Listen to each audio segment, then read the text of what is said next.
C'est son 4e voyage à Kiev.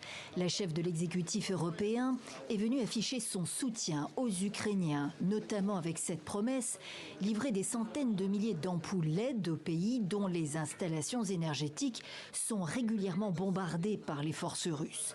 Mais ce vendredi, c'était aussi et surtout le premier sommet Union européenne-Ukraine à Kiev.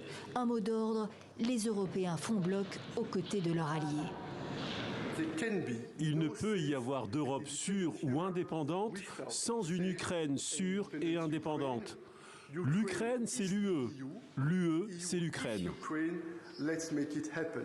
Pour autant, l'adhésion rapide à l'Union européenne souhaitée par Volodymyr Zelensky n'aura pas lieu, explique Ursula von der Leyen. Il n'y a pas de calendrier rigide. Il y a des objectifs à atteindre, des réformes à mener avant de pouvoir entamer les négociations, puis d'entrer dans l'Union européenne. Le président ukrainien est bien obligé d'en prendre acte. De fait, beaucoup reste à faire, notamment en matière de lutte anticorruption.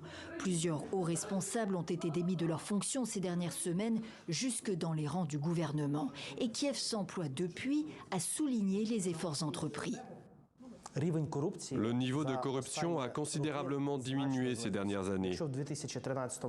Si en 2013, 27% de la population rencontrait des pratiques de corruption, elle est aujourd'hui de 13%. Il s'agit d'un changement colossal.